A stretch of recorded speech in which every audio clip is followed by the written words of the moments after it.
Hello, everybody. We are live 2025. This is the first 2025 episode of the Hybrid Athlete Podcast. I want to welcome everyone in and just kind of give you an update on kind of what my plans are and what my status is as kind of a YouTube contributor to my fitness journey and what I've done, in the past and kind of where I'm headed. Background for those of you who have watched some of these episodes. Background is pretty straightforward. I was a hybrid athlete, meaning that I did marathons and endurance races in the past, and now I'm getting more into bodybuilding fitness. So one thing that I'm going to do right now is just share my screen and then kind of show you guys kind of the path to where I'm at now. Actually, here's what I'm going to do. I'm going to go into where I just saved it. So I got some pics here. So we'll look at, this was about 3 or 4 months ago, and this is at 198, 199, close to 200 pounds body weight. And then this is 2020, 2022. Here's May of 2023. This was right after my marathon, so I was about 20 pounds lighter than the previous image. And then this is July of 2 years ago. So quite a bit smaller, a little bit skinnier. See, the lats aren't really that well developed. So and you compare kind of the most recent, got quite a bit wider lat spread there, still pretty lean. I'd argue this is 10, 11, maybe 12% body fat, but probably 9 or 10% ideally. And I feel good about kind of where my fitness is at overall. So that's kind of what my goal is. My goal is to get away from endurance. I've done, I've had pretty good success at endurance races. I've done 5 marathons, 2 Ironman, about 15 to 20 half marathons in the past 6-7 years. And I'm going to shift really into bodybuilding in 2025. And that's why I titled this episode Year in Review. And this is really kind of to help anyone who maybe is at my level. You're kind of more advanced, not elite, but you're definitely an advanced lifter. You've been in fitness for a while. You're trying to break through plateaus. You're trying to get to the next level, so to speak, and accomplish new things. That's what I'm excited about, is really accomplishing new things. I'm pretty strong relative to other endurance racers. You just saw those pics. Like, I feel like I have a pretty good base, a pretty good body for building muscle off of that. And in this year in review, 7 or 8 months ago, I was running a marathon. So 8 months ago, because that would be, May 5th was when I ran my last marathon in 2024. It didn't do that great, but I, completed the race, got a decent time, top section of the field, top 5th or top 20% of the field or something, which is good. But I've never been, top tier, like, sub 3 hours or anything, or, 240, 250 time. But that being said, I've shifted since May basically into just a lean bulk, and basically continuing through the end of the year until I took a trip to Mexico with my family. And then I just lost 11 pounds, 10 or 11 pounds in a matter of 2 weeks.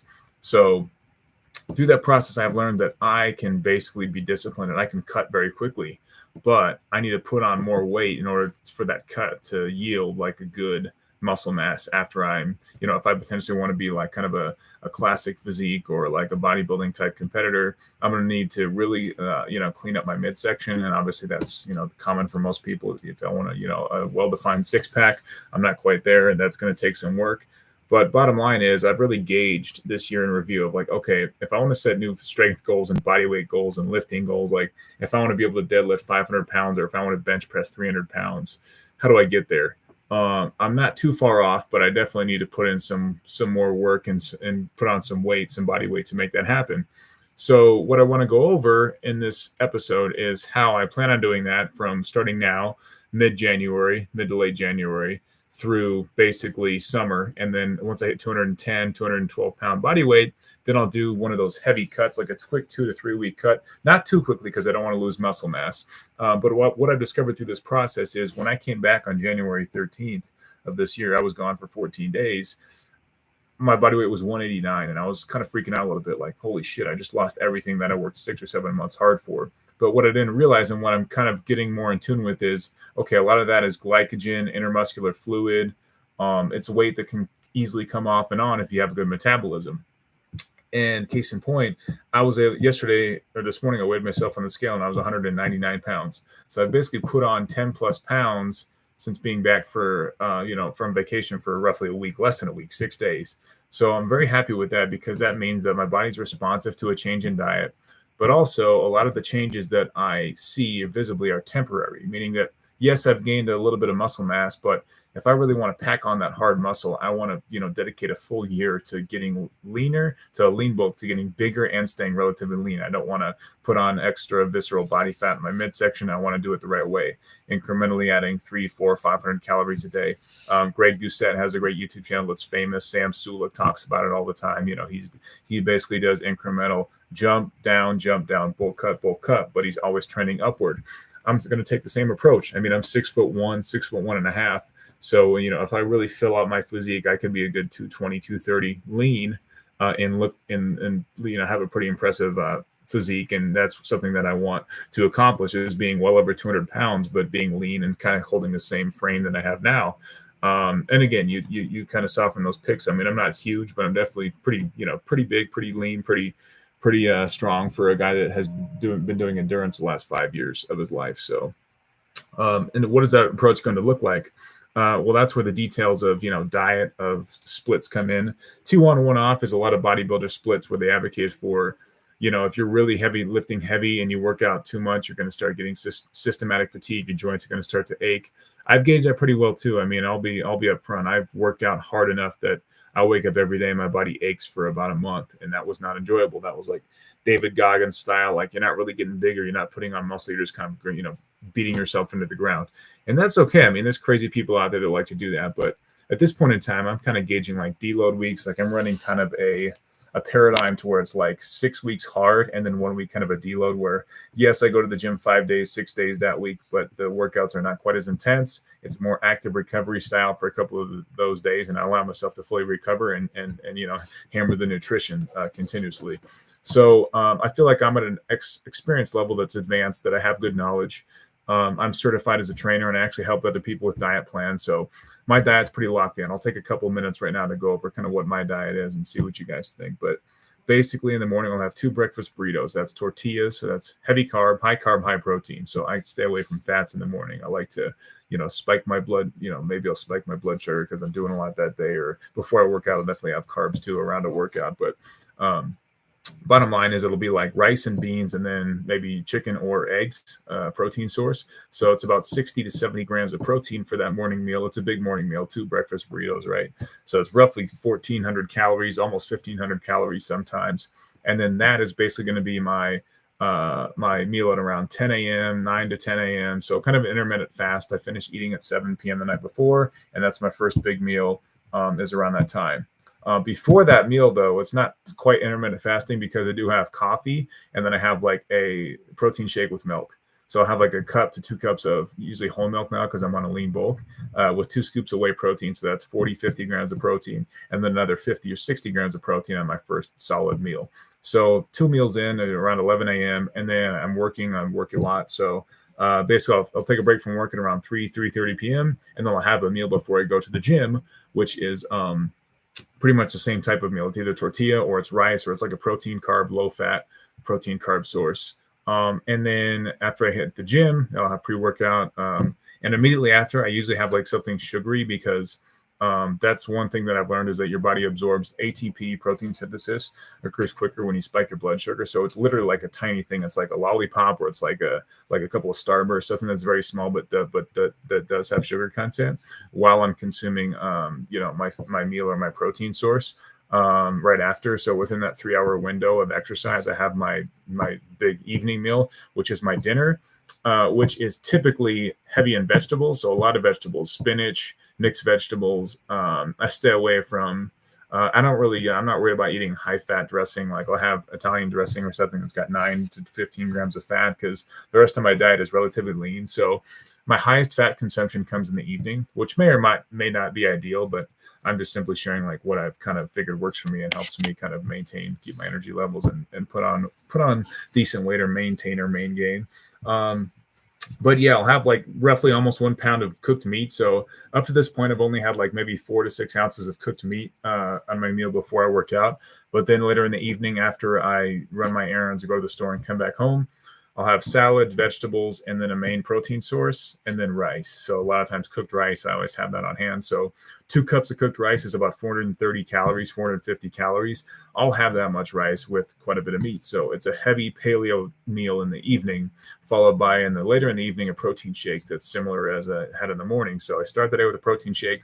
In the day with a protein shake, have my really high protein meal, 2 high protein meals. So overall protein content, you're looking at 50 grams of protein twice in the shakes, which is 100 grams of protein, 50 to 60 grams of protein in my breakfast meal, which puts me at 160 grams of protein, and at least probably 80, I'd say 85 to 100 grams of protein in my evening meal. So you're looking at 260 plus grams of protein every day for me. My body weight's around 200, 198 to 198, 199 right now. So, roughly 200-pound body weight, eating 1.2 to 1.25 to 1.3 grams of protein for every pound of body weight. And again, I don't count protein from vegetables, protein from, tortillas or rice or whatever. It's minimal. It's maybe another 15, 20 grams accumulated if you look at all the food. But if you really want to dial in on your diet, that's something that you want to take into account. So for me, I count, from legitimate protein sources, 250 to 255, and then another 15, 20. So you're looking at 275 to 280. Realistically for protein content that I'm consuming. And again, I feel like that's enough for me. That helps me recovery wise. It kind of optimizes for, my macronutrition needs. From my micronutrition needs perspective, I don't eat seafood, so I'm supplementing with maybe fish oils, salmon oil, omega-3, omega-6. And then iron always, because I do eat spinach, I do eat vegetables, but I definitely want to keep plenty of iron, vitamin D, zinc, magnesium, the most common deficiencies for males. I always, consume those at a healthy level, and I kind of pay attention on over consuming to damage my kidneys. But yeah, I mean, that's pretty much the rundown. And then you go into my water consumption. I'm pretty much at about a gallon a day.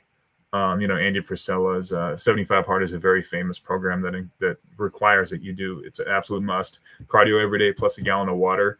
That's a very good protocol to follow. I mean, I always feel clean. I do eat quite a bit of food. I mean, you do the math on that diet, it's probably 47 to 4,800 calories per day, kind of at the minimum, depending on how much, rice or extra meat I'm consuming within those meals.